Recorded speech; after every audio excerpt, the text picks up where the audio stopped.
conceder a oportunidade de estar aqui para que eu e a minha família pudéssemos oferecer o nosso culto junto com os irmãos. Mas é uma alegria rever aqui tantas pessoas. Eu não vou mencionar nome, né, porque são muitos amigos aí e seria difícil de mencionar o nome de todos. Mas eu estou muito contente de estar aqui junto com os irmãos. Capítulo de número 8, versículo 14 ao 17, depois o versículo 29. Diz assim: porque todos os que são guiados pelo Espírito de Deus, esses são filhos de Deus. Porque não recebestes o espírito de escravidão, para outra vez estardes em temor, mas recebestes o espírito de adoção de filhos, pelo qual clamamos, Abba, Pai. O mesmo Espírito testifica com o nosso espírito que somos filhos de Deus. E se nós somos filhos, somos logo herdeiros também, herdeiros de Deus e co-herdeiros de Cristo. Se é certo que com Ele padecemos, para que também com Ele sejamos glorificados. Versículo 29. Porque os que dantes conheceu, também os predestinou para serem conforme a imagem de seu Filho, a fim de que Ele seja o primogênito entre muitos irmãos. Os irmãos podem se sentar. Deus abençoe. Irmãos, eu quero aqui falar um pouco com os irmãos sobre esse texto aqui. Vamos nos ater mais a esse texto e falar um pouquinho sobre filiação. Filiação. Nós somos filhos de Deus. Foi-nos dado o direito de sermos filhos de Deus. O versículo 14 diz que todos aqueles que são guiados pelo Espírito, esses são filhos de Deus. Se nós formos ler João, capítulo 1, versículo de número 12, diz que todos quanto creram no Evangelho, creram em Cristo, creram em Jesus, o receberam, foi-lhes dado o direito de serem feitos filhos de Deus. E essa palavra direito, algumas versões traduzem como poder de serem feitos filhos de Deus, ela precisa ser bem entendida. O que isso significa? Primeiro, significa que antes de eu receber a Cristo, eu não era filho de Deus. Mas foi me dado o direito de ser chamado filho de Deus. Mas o que eu era então? O que aconteceu comigo que eu não era filho de Deus? Houve uma época que eu não era chamado, não poderia ter o direito de ser chamado filho de Deus. A palavra direito ali, ou poder, ela é diferente daquela palavra de poder do batismo com o Espírito Santo. Que a palavra poder do batismo, ela é uma palavra grega que era dunamis, que significava poder, explosão, né? Força. É a mesma palavra que deu origem a dinamite no nosso idioma em português. Mas a palavra poder em João 12 é a palavra exousia e significa direito legal, direito delegado.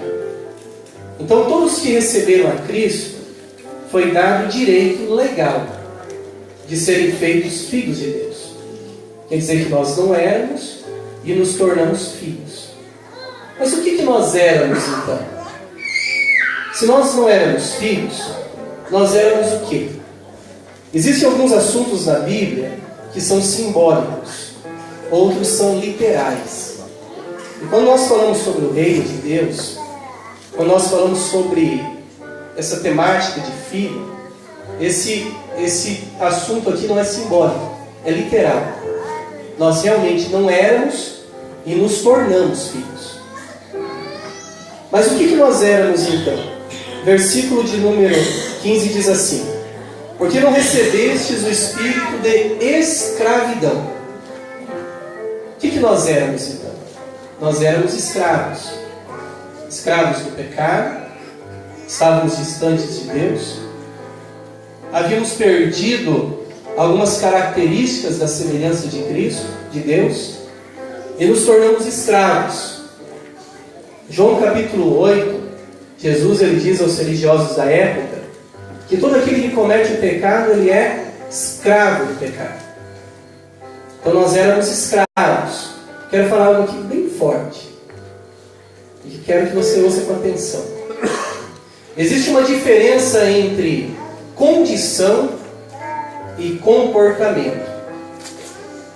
Condição e comportamento. O escravo, ele nasce escravo.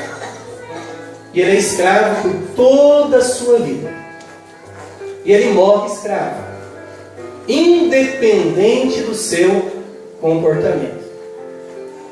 Se ele for um escravo bom, um escravo 10, nota 10, ele obedece o seu senhor, ele acorda na hora certa, ele serve de bom grado, é educado, é gentil.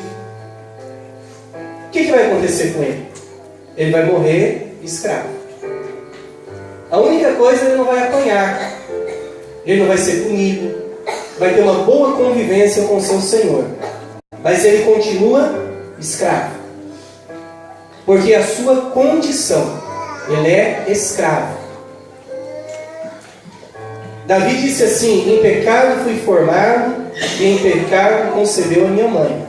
Então nós nascemos escravos. Se alguém for muito bom, muito certinho, tiver um comportamento excelente, ele ajuda os pobres, dá esmola, dá oferta, às vezes até dizimista na igreja. Mas se ele não aceitar Cristo como Salvador, ele vai morrer escravo, sem salvação. Porque o comportamento dele não o liberta da escravidão, porque ele é escravo. Ele nasceu escravo. Se ele for muito mal, muito ruim, um escravo muito ruim, se for aquele escravo preguiçoso, não acorda na hora certa, apronta, é um escravo fujão, foge, o que vai mudar? Ele vai pagar pelos seus erros. Mas ele está na mesma condição do escravo bom. Os dois são escravos. O ser humano sem Cristo, ele é escravo. Nós éramos escravos. Olhe bem, Adolf Hitler, o grande promotor da Segunda Guerra Mundial, matou milhões e milhões de pessoas. O seu comportamento não era pior do que a sua condição diante de Deus. Ele era escravo. Não porque ele matou milhões, não porque ele foi um homem cruel, porque ele nasceu escravo, e se ele não se converteu, ele morreu escravo. Isso é condição. É diferente de comportamento. O meu comportamento não me liberta da minha condição. Isso é doutrina da graça, o que nós entendemos como graça. Aí veio Jesus. Por que Jesus tinha que morrer no meu lugar? Porque eu nasci escravo, nasci pecador. Romanos 5:12 diz que pelo pecado de um homem entrou a morte no mundo. Por isso que todos morreram. A Bíblia diz que todos nós somos pecadores em condição. A nossa condição é condição de pecador, sem Cristo. Porque nós nascemos escravos, e se não aceitamos a Cristo, morremos como escravos. Cristo veio e morreu. O apóstolo Pedro disse assim que nós não fomos comprados nem com ouro nem com prata, mas com o precioso sangue de Cristo. O que me deu direito a sair da minha condição de escravo? Não é o meu bom comportamento. Não é porque eu sou bonzinho. Não é porque eu faço boas obras. Não é porque eu sou bonito, forte, rico, grande. Não é porque eu tenho as melhores qualidades do mundo. Não é porque você fez um curso, faculdade, pós-graduação, mestrado, doutorado. Não é porque porque tem um curso de teologia, não é porque você tem um ótimo comportamento, não. O que me liberta da minha condição de escravo é a cruz de Cristo. Aleluia. É porque um dia Ele morreu no meu lugar, e Ele pagou a minha dívida, e Ele me tirou da escravidão. Ele me arrancou da escravidão. Ele me tirou da condição que eu estava. Porque eu estava na condição de escravo. Condição de escravo. E o que Ele me fez? E o que Ele fez quando Ele morreu? Ele me libertou da condição de escravo. E Ele me colocou na condição de filho. E agora eu não sou mais escravo. Agora eu sou filho. Sou filho. Jesus disse assim, olha, quando vocês orarem, vocês dirão assim: Pai nosso, que estás no céu. Pai. Ele fala para nós chamarmos Deus de Pai. E aí está uma dificuldade muito grande. Por quê? Porque nós, como pais, não somos perfeitos. Nós, como pais, não somos... Nós erramos. Cometemos erros, cometemos falhas. E tem pessoas aqui que não conheceram seus pais. O pai faleceu, perderam os pais quando eram novos, ou de repente o pai foi ausente, é aquele pai que gerou, mas não criou. Ou de repente é aquele pai que criou, mas criou a base da cacetada, a base de chutes, de pancada. De repente tem pessoas aqui que foram rejeitadas. Pessoas aqui que foram cobradas em demasia. Você chegava em casa e você dizia: papai, olha aqui eu tirei 9. Ele olhava para você e dizia assim: mas por que você não tirou mais? Tudo que você fazia não estava bom para ele. E aí quando você lembra de Deus, você diz assim: eu preciso chamar Ele de Pai. É complicado. É complicado chamar Deus de Pai por quê? Porque eu não tive uma referência de pai. Eu não tive um exemplo de pai. Eu não tive um modelo de pai dentro de casa. Por que, irmãos, olha bem. Por que o diabo ele trabalha muito em cima do homem? Vocês podem ver que 90% das igrejas, a maioria dos membros são mulheres. Vocês já observaram isso? Parabéns a nós, homens, que estamos aqui, né? Mas a maioria é mulher. O homem parece que tem mais dificuldade de vir na igreja. Né? Por quê? Porque ele carrega a responsabilidade primordial de representar a Deus. É o pai. A palavra pátria vem do grego pater, que é pai.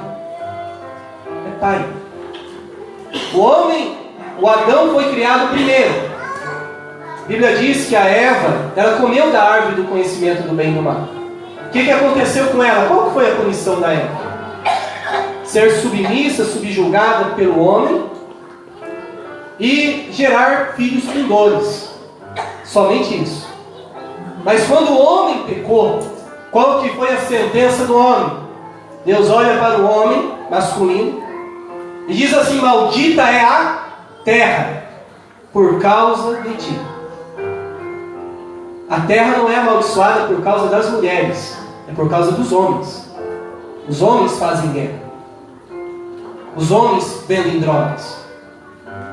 A maioria dos homens que entram no alcoolismo, a maioria da violência doméstica é causada por homens. Os homens deviam ensinar as crianças a orar, mas a maioria das vezes são as mulheres, as mães, que ensinam os filhos a orar.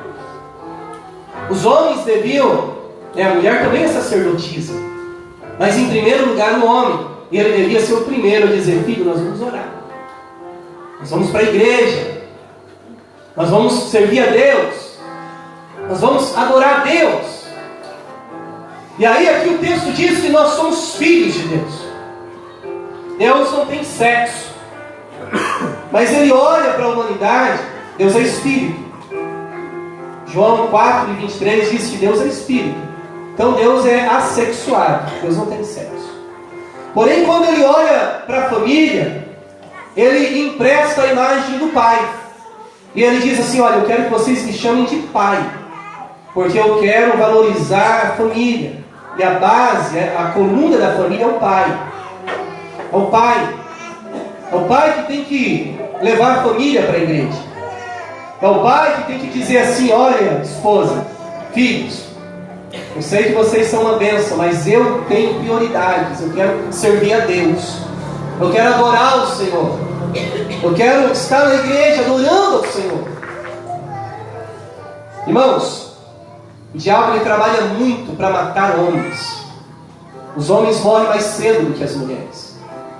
Os homens se envolvem mais violência do que as mulheres. Os homens vão menos no médico do que as mulheres.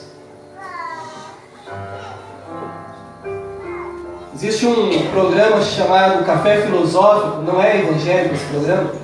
Ele trabalhou alguns anos atrás e depois trabalhou de novo, alguns anos depois, com o tema Crise da Masculinidade.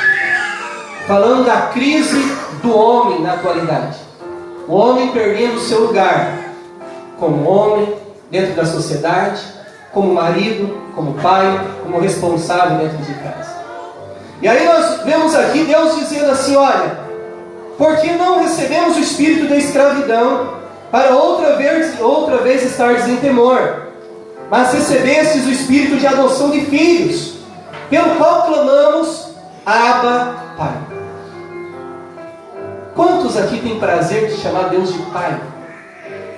Quantos aqui têm prazer de dizer assim: Deus, o Senhor é o meu papai, é o meu Pai, é o meu Pai? Quantas pessoas aqui têm carência de colo, tem carência de amor paterno, tem carência, porque pai está complicado. Jacó está fugindo do seu irmão Esaú. Olha bem, está fugindo de Esaú, capítulo 28 de Gênesis. Porque Esaú queria matar ele. E quando ele chega, eu sou o Deus da tua família. Naquele momento, Jacó, ele tem um choque. Por quê? Porque ele não era crente. Tem pessoas que entendem que Jacó era crente, Jacó não era. Jacó não conhecia o Deus do seu pai. Jacó nem desviado era, ele não tinha se convertido. Ele não tinha aceitado o Deus do seu pai. Ele era filho de alguém que acreditava em Deus. Mas ele ainda não era crente. Por que eu digo isso? Porque Jacó naquela noite faz um voto e diz: Senhor, se o Senhor abençoar a minha ida e a minha volta, eu darei o dízimo de tudo que eu ganhar, edificarei um altar aqui, e o Senhor será o meu Deus. Aleluia. Quer dizer que até naquele momento não era o Deus de Jacó. Mas por que Jacó acredita? Por que Jacó bota fé em Deus? Por que Jacó diz assim: olha, esse Deus aí deve ser um Deus bom, esse Deus é um Deus maravilhoso? Por quê? Porque ele conhecia Abraão, ele conhecia Jacó. Ele não conhecia Deus, ele não sabia quem era Yahvé, Jeová, ele não sabia quem que era o El Shaddai, ele não conhecia esse Deus, mas ele conhecia Abraão, que era o vô dele, ele conhecia Isaac, e ele pensou consigo: espera aí, se esse é o Deus do vovô, se esse é o Deus do papai, tem que ser um Deus bom, porque eu conheço o papai, eu conheço o vovô, e eles são uma bênção. E se você, o Senhor, é o Deus do meu vovô, o Senhor vai ser o meu Deus também. Aleluia. Eu vou acreditar no Senhor, eu vou recebê-lo. Irmãos, por que muitas vezes a igreja, eu estou dizendo que isso é regra, porque o filho pródigo foi criado por um pai perfeito, comparado com o filho pródigo, ali representa o próprio Deus, né? O filho pródigo desviou, não é regra, mas existem situações que os filhos desviam, porque os pais falam mal da igreja, porque os pais são crentes dentro da igreja, mas não é crente dentro de casa. Porque os pais dão glória a Deus e rodopia dentro da igreja, mas lá dentro de casa o que rodopia é panela, vassoura e tanta coisa. Porque são uma bênção na igreja, para o pastor, para os irmãos, para as irmãs. Mas quando chega em casa, esquece, tira o paletó, tira a gravata e diz: agora o negócio aqui é... O crente ficou lá na igreja. E aí os filhos dizem assim: mas espera aí, eu não quero Deus do papai. Não, eu não quero Deus da mamãe. Não, espera aí. Esse Deus, que é Deus só na igreja, mas ele não opera na vida do papai aqui em casa, não há uma bênção na vida da mamãe. Espera aí, esse Deus eu não quero.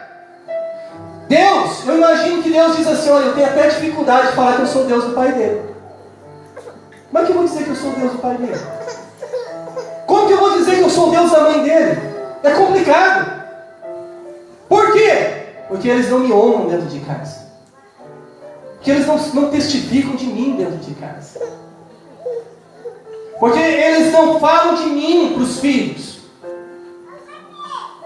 Hebreus capítulo 11, versículo 7, diz a Bíblia que pela fé Noé, divinamente avisado das coisas que haveriam de acontecer, preparou uma arca para a salvação da sua família. Noé não ganhou almas, Noé não foi um grande evangelista, Noé não foi um grande obreiro, não foi um grande diácono, um grande pastor. A congregação dele só tinha 8 membros, ele mais 7, que era a família dele. Só que Noé foi para eles uma referência de pai. Pai perfeito, porque o ser humano é imperfeito, não é perfeito. Mas ele acreditava, ele pregou, ele creu na arca, creu no dilúvio, creu na palavra, continuou fiel. E aí nós continuamos aqui no versículo. O mesmo Espírito testifica com o nosso Espírito que nós somos filhos de Deus. E se nós somos filhos, somos logo herdeiros também, herdeiros de Deus e co-herdeiros de Cristo. Por que que nós, a igreja, precisamos nos tornar filhos? Para que nós pudéssemos herdar a salvação. Só herda a salvação quem é filho. Escravo não tem direito à salvação. E aí, vou falar algo que de repente vai chocar alguém, né? De repente alguém fala assim: pastor, eu tenho tantos erros, eu tenho tantas falhas. Irmãos, Deus não quer que a gente peque. Um pai não quer que o filho peque. Ele não quer. Mas lembra que eu falei que a boa condição do escravo não liberta ele da condição de escravo? A má condição do filho, o mau comportamento, não tira a sua condição de filho. Isso é graça. Condição é diferente de comportamento. Pastor, mas o que é isso? Está dizendo que eu posso pecar? Não, não estou dizendo que você pode pecar. Estou dizendo que você não é salvo pelas obras. Você é salvo pela graça. E a misericórdia de Deus. Aleluia. E aquele filho que dá dor de cabeça, aquele filho que erra, aquele filho que apronta, agora ele não é mais escravo. E o pai olha para ele, e ele olha para o pai e diz assim: pai, eu pequei contra o céu, eu pequei perante ti, eu gastei tudo que o Senhor me deu. O pai olha para ele e diz assim: você não é escravo, você não perdeu tua condição, você ainda continua filho. Aleluia!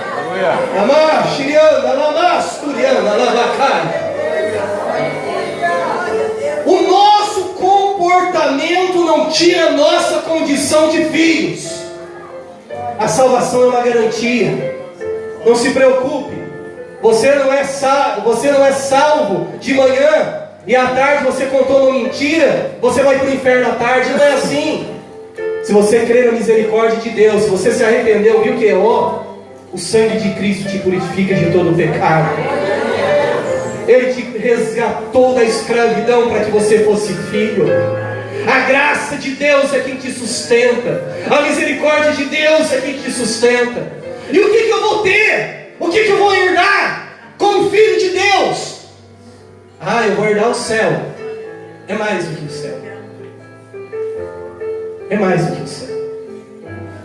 A salvação é mais do que a salvação.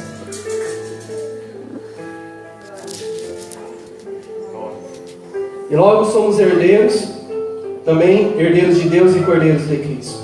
Se é que com Ele padecemos, para que também com Ele sejamos glorificados. Versículo 29. Porque os que dantes conheceu, também os predestinou para serem conforme a imagem de seu Filho, a fim de que Ele seja o primogênito entre muitos irmãos. O que nós vamos herdar? Lucas 12, 32 diz assim: não temais, ó pequeno rebanho, porque agradou ao Pai dar-vos o reino. O reino. Com Ele nós herdamos todas as coisas. Tudo. Porque nós nos tornamos filhos. E uma vez filhos, nós nos tornamos reis. Êxodo 19:6. Moisés, você ensinará isso a eles, que eles serão reis e sacerdotes. Apocalipse 1:6. E Ele mesmo resgatou para o seu Pai reis e sacerdotes. Uma vez que nós fomos feitos filhos de Deus, cordeiros de Cristo, agora Ele nos resgatou, e agora nós somos a nação santa, o povo eleito, o sacerdócio real, escolhidos para pregar as boas novas. E mais ainda, o que nós somos? Nós somos irmãos de Jesus. Irmãos de Jesus. Ele é o nosso Senhor, Ele é o nosso Salvador, mas além de tudo isso, Ele é o nosso irmão. João 3,16, olhe bem. Jesus, Ele renunciou, isso é tremendo, irmãos, preste atenção, isso é lindo demais. Jesus, Ele renunciou à condição de filho único. Condição de filho único. Ele renunciou. João 3,16.